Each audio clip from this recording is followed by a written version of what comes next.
우리 이 몸에서 가장 나쁜 해를 끼치는 것이 무엇일까요? 이곳에 계신 분들은 아무도 해당 사항이 없는 것으로 보입니다만, 건강 정보에 의하면은 우리 몸에 가장 나쁜 것이 비만이라고 이렇게 이야기를 합니다.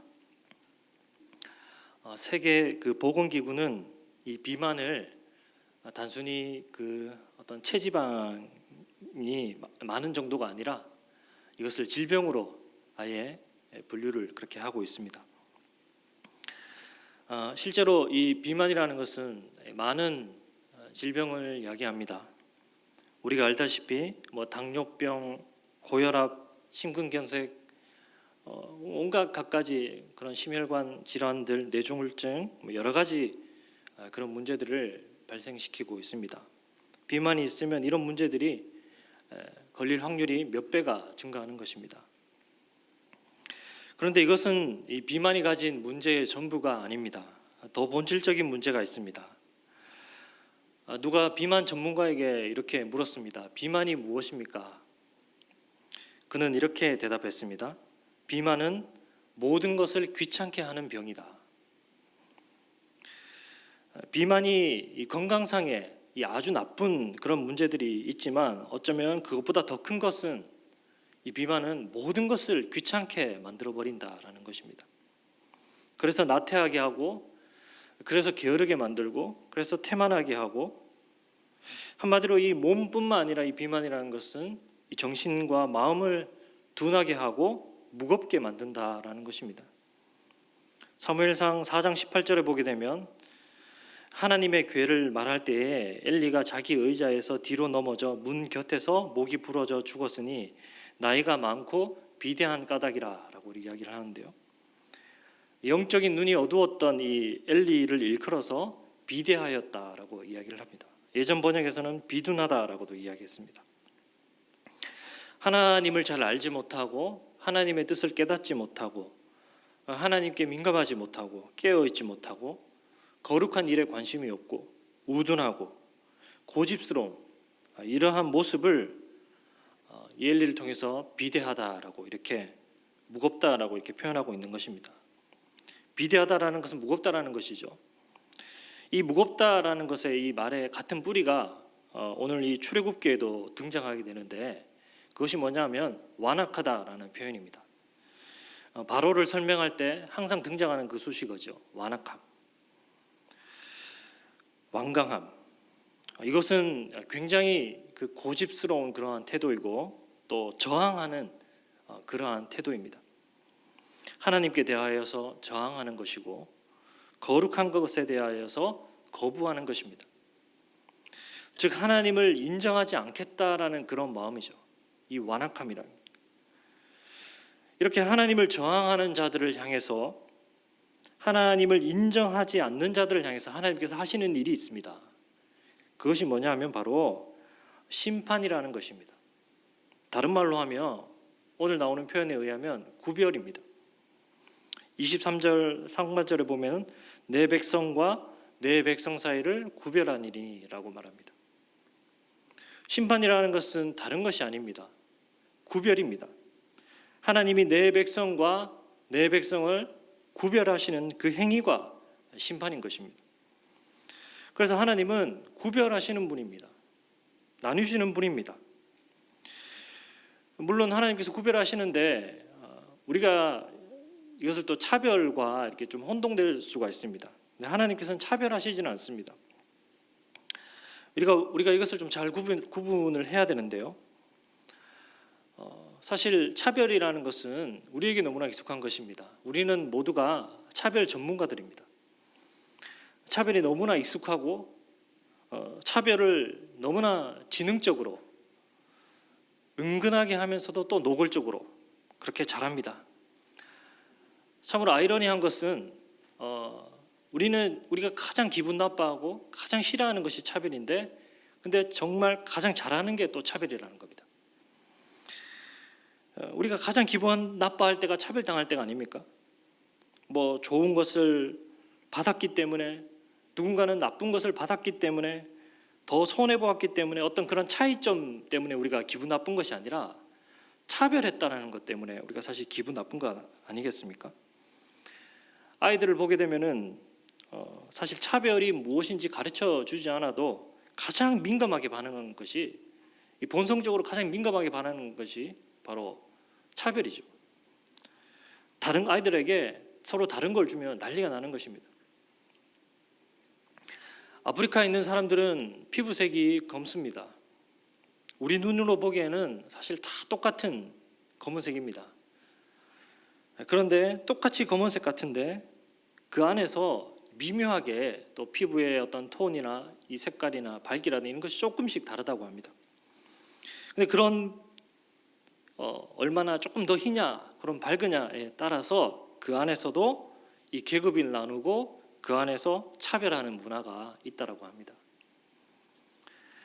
아무튼 조금만 우리가 다른 것을 찾게 되면은 그것을 가지고 차별하기 시작하는 것입니다. 또 그것을 가지고 열등감에 빠지거나 또 우월감에 빠지거나 그렇게 되는 것입니다. 이 차별의 문제는 참으로 심각합니다.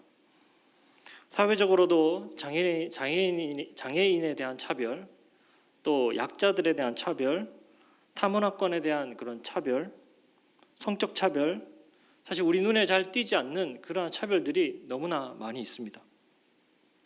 교회에도 차별이 있습니다. 여러분, 원래 교회는 어떤 곳입니까? 교회는 원래는 성도들의 집합이죠. 성도가 모이는 것이고 부름 받은 자들이 모이는 것이고 교회의 이 본질적인 속성은 모이는 것입니다. 교회는 코로나 때문에 모임을 거부하는 것이 아닙니다. 코로나라고 해서 이 모임을 멈추는 것이 아닙니다. 코로나 나도 우리의 이 정체성과 우리의 본질을 이어갈 수 있도록 계속 모이는 것이 바로 이 교회입니다. 물론 방역은 지켜가야겠지만요. 온라인 모임을 우리의 이 모임을 대신한다 하더라도 사실 온라인이라는 것은 그 접근성은 담보할 수 있을지 모르지만 공동체성은 담보할 수 없습니다. 교회의 코이노니아라는 것은 함께 모일 때 가능한 것입니다. 교회는 어떻게 하든지 그래서 모여서 교제를 이루도록 하는 것입니다. 그런데 교회에서도 이 모임을 추구하고 모이도록 하는 이 교회에서도 모이지 못하게 하는 것이 있습니다. 그것은 뭐냐면 특정 부류의 사람들끼리의 그 친목 같은 거, 다시 말하면은 그런 어떤 모임들을 통하여서 교회의 차별을 만들어낼 수 있을 법한 그러한 모임들, 이런 모임들은 모이지 못하도록 하는 것입니다. 누군가를 어떤 추종하는 그런 모임들, 고린도 교회처럼 이런 모임들 하지 못하게 하는 것입니다. 지식인들의 모임들, 가진 자들의 모임들, 특정 부류의 그런 모임들을 가지고 차별을 야기하는 것들을 허용하지 않습니다. 교회라는 것은 누구나 많이 가지고 있으나 없으나 지식이 많으나 적으나 아무런 차별이 없이 주 안에서 형제로서 그렇게 교제하는 곳입니다. 하나님은 그렇게 만드셨습니다. 교회를 그렇게 만드셨고요. 그래서 하나님께서는 전혀 차별하시지 않는 분이시라는 것입니다. 하나님께서는 사람이 가지고 있는 그런 차이점에 의해서 사람을 차별하시지 않습니다. 사람이 가진 어떠함으로 인해서 사람을 달리 보시지 않습니다. 그런데 하나님께서는 구별하신다라는 것입니다. 내 백성과 내 백성을 구별하니라고 말합니다. 여기서 이제 이 원어적으로 이 문자를 이것을 풀어보면은 내 백성과 내 백성 사이에 구원을 두리니라는 그러한 표현입니다. 그래서 이 구별이라는 것은 구원받은 백성과 구원받지 못한 백성을 나누는 것입니다. 이 나누는 이 구별이 바로 이 구원의 그림이라는 것입니다. 출애굽의 10가지 재앙은 하나님께서 이 자기 백성을 구별하시는 것입니다. 구원받을 내 백성과 그렇지 못한 백성들을 나누는 것이었습니다. 이 나누시는 방법이 심판이었죠. 재앙을 내리는 것이었습니다. 하나님께서는 그 첫 번째 재앙에서 이 심판 전체의 성격을 보여주셨습니다. 첫 번째 재앙에서 나일강을 피로 만드셨습니다. 피라는 것은 무엇입니까? 어떤 상징입니까? 피는 죽음이라는 것이죠. 첫 번째에서 하나님께서 이 모든 심판이 죽음의 심판임을 알려주시고 마지막 심판에서 바로가 죽게 함으로 그것을 끝냈습니다. 그 사이에서 단계적으로 그 어떤 애굽의 신들, 또 애굽의 어떤 그런 신화 체계, 애굽의 어떤 거짓 세계, 그들이 어떤 삶에 밀접한 그런 어떤 생활 우상들, 이 모든 것들을 하나하나 하나님께서 물론 재앙을 보내셔서 붕괴시킵니다. 단계적으로 붕괴시켜 갑니다. 하나님께서 이렇게 그들에게 심판을 내리신 이유, 그 백성들을 구별하시는 이유는 뭐냐면 바로 구원받은 백성들을 보내시기 위해서, 다시 말하면 구원받은 백성의 자유를 위해서입니다. 오늘 이 모세가 바로에게 나아가서 요청하는 것도 바로 내 백성을 보내라라는 것입니다. 백성에게 자유를 주고 그 모든 속박에서 벗어나게 하기 위해서 하나님께서 이와 같은 심판을 구별을 하신다라는 것입니다. 그래서 오늘 내 백성을 보내라라고 말씀합니다. 오늘은 네 번째 재앙입니다. 모세가 바로에게 내 백성을 보내라, 20절 그 하반절부터 우리가 보게 되면은 제가 한번 읽도록 하겠습니다. 여호와께서 이와 같이 말씀하시기를 내 백성을 보내라, 그러면 그들이 나를 섬길 것이니라. 내가 만일 내 백성을 보내지 아니하면 내가 너와 내 신하와 내 백성과 내 집들의 파리떼를 보내니니 애굽 사람의 집집에 파리떼가 가득할 것이며 그들이 사는 땅도 그러하리라. 이 앞서 나오는 세 번째 재앙은 그 이해 재앙이었습니다. 이 세 번째 재앙으로서도 이미 애굽 사람들이 혹독한 그러한 시간들을 보냈을 것입니다. 먹을 것이 없거나 마실 물이 없거나 앞이 캄캄하거나 그런 것이 아니라 이 세 번째 재앙부터 이가 들끓는 재앙이었기 때문에 이것은 피부와 직접적으로 그렇게 관련된 그러한 재앙이었습니다. 피부에 직접적인 고통을 주는 그러한 재앙이었던 것입니다. 이것으로 말미암아 피부를 끓고 따갑고 피부가 엉망이 되는 것입니다. 피부로 말미암아 그렇게 홍역을 치루었는데 오늘 보니까 그것이 이미 채 낫기도 전에 하나님께서 또 피부와 관련된 것을 보내겠다라고 이야기를 합니다. 무엇이냐면 바로 파리떼죠. 파리. 이 여기서 말하는 파리라는 것은 그 지파리가 아닙니다. 말파리 종류입니다. 그 손가락 마디만한 큼직한 파리. 그래서 이제 이런 파리들은 소가죽도 뚫을 수 있을 만한 그러한 그 강력함을 가지고 있고 또 그렇게 이제 피를 빨아먹는 것이죠. 흡혈파리의 그런 종류인데요. 오늘 보게 되면 그런 파리들이 가득할 것이다, 때가 가득할 것이다라고 이야기를 하고 있습니다. 여러분 그 모기도 어느 정도 많게 되면 우리가 이 모기장을 치고 자면 됩니다. 그런데 양이 너무 많으면 어떻게 됩니까? 마치 아프리카의 그 메뚜기 떼가 몰려올 때 하늘이 검어지는 것처럼 그 정도의 양이라면은 감당을 할 수가 없는 것입니다. 막아낼 수가 없는 것입니다. 파리떼가 애굽 온 전역에 가득할 때 정말 공기 반 파리 반 그 정도의 수준이 되게 되면은 모기장이라는 것이 사실 의미가 없는 것이죠. 모기장을 쳐봐야 이미 그 속에 수십 마리가 들어있는 것이죠.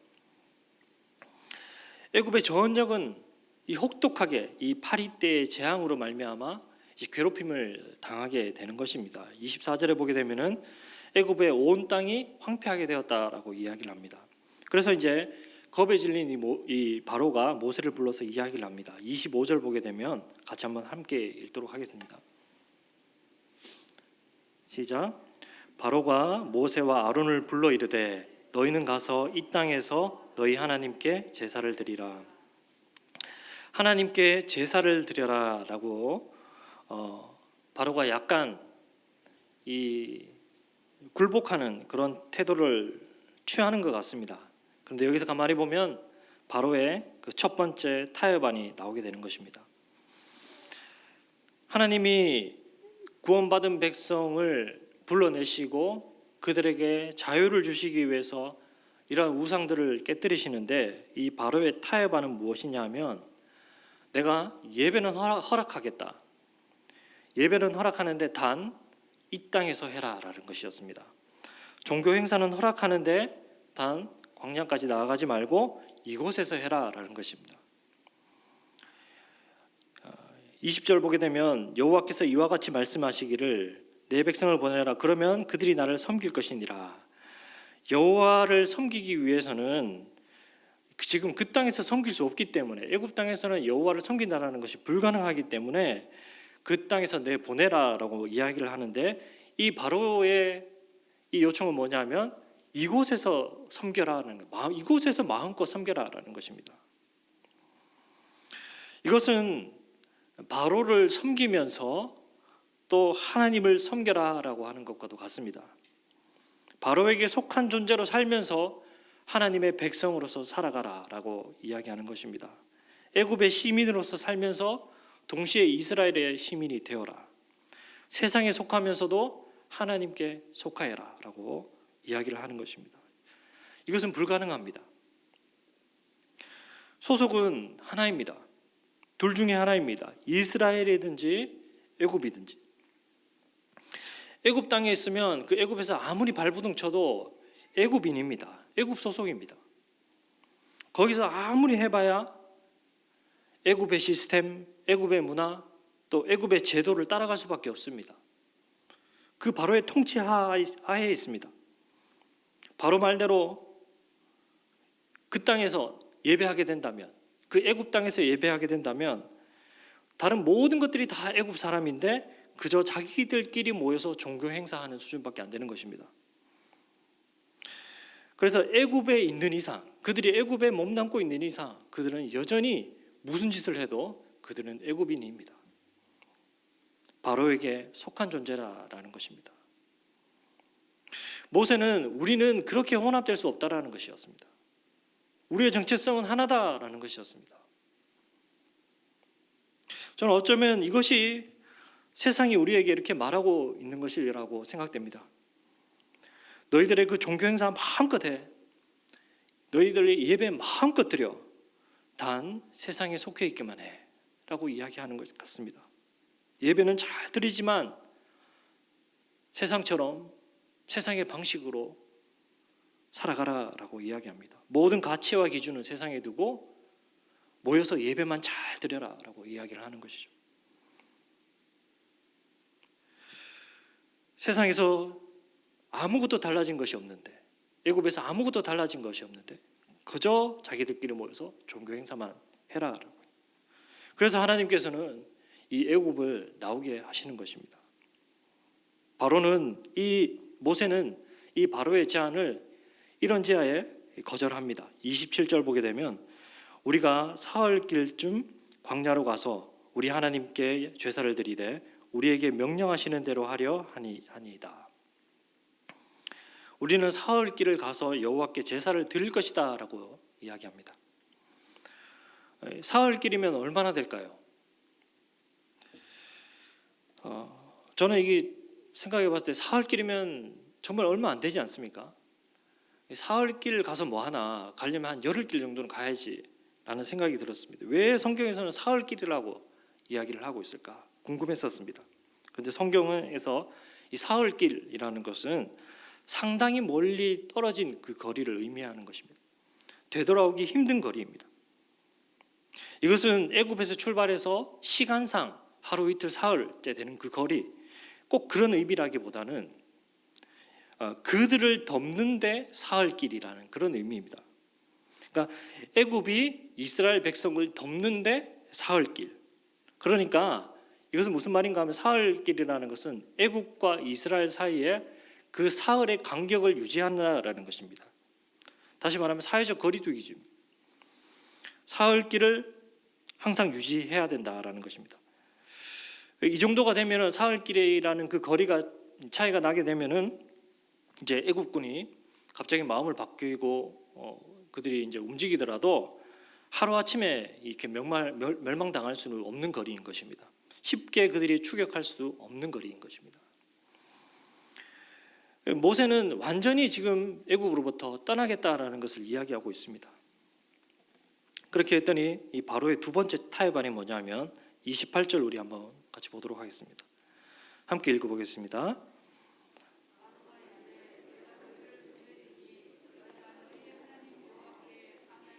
제사를 드릴 것이나 너무 멀리 가지는 말라. 그런즉 너희는 나를 위하여 간구하라. 바로가 그렇다면은 제사를 드려라. 너희 원하는 대로 광야에 가서 제사를 드려라라고 이야기를 합니다. 그런데 여기서도 뭐냐면 단 너무 멀리 가지는 말라라고 이야기를 합니다. 이전 타협안이 그 애굽에게 속했고 모든 삶의 방식은 애굽은 따르지만 그 애굽에서 예배만 드려라라고 하는 것이었다면 이번에는 그렇다면 속하지 않아도 좋은데 우리 가까이 있어라, 우리 곁에 있어라라는 것입니다. 그런데 여러분 가까이 있으면 어떻게 될까요? 가까이 있으면 넘어지는 법입니다. 여러분 우리가 죄에 넘어지는 이유는 하나입니다. 가까이 있기 때문입니다. 그 죄와 가까이 있으면 반드시 언젠가는 그 죄에 넘어질 수밖에 없습니다. 사람마다 사실 그 시험의 거리가 다릅니다. 어떤 사람들은 재물에 약하고, 어떤 사람들은 권력에 약하고, 어떤 사람들은 성에 약하고, 그 약한 부분들이 다릅니다. 시험이라는 것은 항상 어떤 부분을 타고 오냐, 그 약한 부분을 타고 옵니다. 약한 부분을 가지고 시험에 듭니다. 물질에 자유한 사람이 물질 가지고 넘어지지 않습니다. 마귀는 우리의 약함을 너무나 잘 알고 있습니다. 그 약함을 틈타는 것입니다. 다이어트를 한번 해보려고 하면 갑자기 그 이상하게 요기요의 할인 그 쿠폰이 날라옵니다. 금연을 하려고 하면 갑자기 길바닥에 그 멀쩡한 담배가 떨어져 있는 것이 보입니다. 죄라는 것은 우리를 집어삼키지 못하지만 늘 우리 주변에 도사리면서 우리가 죄에게 넘어오길 유혹하고 조금씩 그렇게 우리를 무너뜨리고 있다는 것입니다. 세상에 속하지 않아도 세상의 마음이 뺏기도록 계속 그 가까이 주변을 맴돕니다.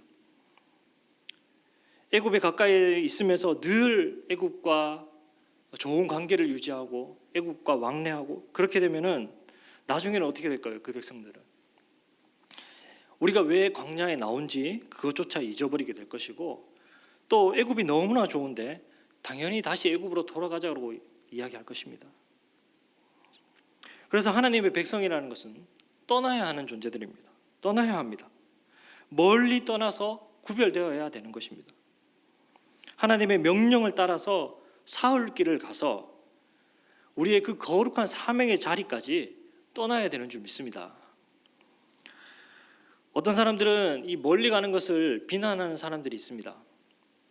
예수님께서 십자가에 못 박히시기 전에 한 여인이 예수님을 향해서 그 옥합을 부었습니다. 그 옥합이라는 것은 굉장히 값비싼 것이죠. 1년치 그 노동자의 임금에 해당할 만한 그 엄청난 액수입니다. 이것을 그 여인이 한순간에 예수님을 향해서 예수님의 머리에 쏟아부었던 것입니다. 어떤 사람은 그것을 가지고 왜 이렇게 허비하느냐라고 이야기를 했죠. 낭비하느냐라고 이야기했습니다. 하지만 그 여인으로서는 정말 예수님이 나에게 얼마나 귀한 분인가를 표현하는 것이었습니다. 결과적으로 볼 때 그 여인의 행동은 예수님의 그 장례를 할 때 해야 될 것을 미리 하는 그 예언적인 그런 행동이 되었습니다. 예수님께서는 그 여인을 칭찬하셨고 다른 사람들의 그 어떤 비난과 흥분들을 제지시켰습니다. 그녀는 그 구원의 가치, 정말 그 예수님의 그 가치를 생각할 때 그 어떤 것도 아깝지 않았던 것입니다. 하지만 그곳 가운데서도 아직까지 그 가치를 제대로 깨닫지 못한 자들은 너무 멀리 가지 말라며 화를 내고 있는 것입니다. 여러분, 예수님이 그렇게 그 향유옥합을 받으시는 것이 과연 너무 과분하게 받으시는 것일까요? 우리가 예수님께 헌신하는데 우리의 어떤 헌신이 예수님 앞에 과분한 것이 있을까요? 어쩌면 우리가 그 구원의 가치를 제대로 알기도 전에 우리는 우리가 한 것, 예수님을 위해서 조금 한 것 가지고 상급부터 이야기하는 것이 우리의 모습이 아닙니까? 그리고 너무 멀리 갔다라고 이야기하지 않습니까? 사탄은 그 예수님의 가치와 그 구원의 가치를 어떻게 하든지 축소시키고, 그리고 세상의 가치가 얼마나 큰지 지속적으로 우리에게 각인을 시킵니다. 그래서 그 영향력을 확대하려고 합니다. 가까이 두려고 합니다. 그래서 멀리 가는 것, 이것은 예수님을 믿고 이 헌신하는 그 예수님을 향해서 멀리 가는 것, 정말 우리가 온전한 마음으로 그를 믿는 것은 정말 사탄의 그 장악력과 영향력으로부터 확실하게 벗어날 수 있는 가장 유일한 방법인 것입니다. 바로는 이 자기가 감시할 수 있고 필요하면 언제든지 다시 잡아들일 수 있는 그 위치에 두려고 했던 것입니다. 애굽 변방에 그 광야에 있게 함으로써 내가 필요할 때 언제든지 잡아들이려고 했던 그런 속셈이 있었던 것입니다. 바로의 말대로 하면 애굽 변방에서 하나님을 섬기게 되고 눈치를 보게 되고 신경 쓰여서 나중에는 정말 그렇게 하나님께 제사 드리는 것마저 중단하게 될 것입니다. 적당한 것은 결국 눈치를 보게 만들고 아무 일도 안 되게 만듭니다. 적당한 헌신은 결국 세상 사람들의 눈치를 볼 수밖에 없고 결국에 가서는 그 헌신마저도 중단시키게 만들어버립니다. 우리는 애굽이라는 것이 무자비하게 그렇게 학대했던 그런 노예의 땅이라는 것을 우리는 결코 잊지 말아야 됩니다. 지금 우리 가까이 두려고 하고 아무리 좋은 것들을 보이고 그렇게 한다 하더라도 애굽이라는 것의 원래 실체는 무자비하게 학대하는 그런 노예의 땅이라는 것을 우리는 결코 잊지 말아야 됩니다. 우리가 가야 될 곳은 그곳이 아니라 바로 하나님의 나라인 줄 믿습니다. 그 나라는 결코 세상과 가깝지 않습니다. 세상과 전혀 가깝지 않습니다. 세상 주변을 맴돌면서 갈 수 있는 나라가 아닙니다. 이것은 바로 멀리 가야 되는 나라입니다. 하나님 나라의 그 본질에 더욱더 가까이 가야 되는 것입니다. 그런 삶이 바로 제자의 삶인 줄 믿습니다. 무리는 가까이 있다가 끝나지만 제자들은 멀리 가는 자들입니다. 아브라함은 본토지적 아비 집을 떠나라라고 했을 때 그는 멀리 떠날 수 있는 자였습니다. 그가 가지고 있었던 그 모든 우상의 백그라운드를 과감히 버리고 이 땅에서 예배하라고 했을 때 노라고 당차게 이야기할 수 있었던 그런 믿음의 사람이었습니다. 멀리 가지 말라고 할 때 정말 그 담대한 믿음과 또 소명에 대한 그 분명한 확신을 가지고 그분의 그 나라를 향해서 멀리 떠날 수 있는 그런 자였습니다. 우리에게 이 멀리 떠날 수 있는 이 믿음의 용기가 필요한 줄 믿습니다. 그분의 그 나라의 가치 앞에서 어떤 것도 우리는 아깝지 않습니다. 그래서 그분의 그 나라를 향해서 멀리 떠나갈 수 있는 그러한 저와 여러분들이 되시기를 소망합니다.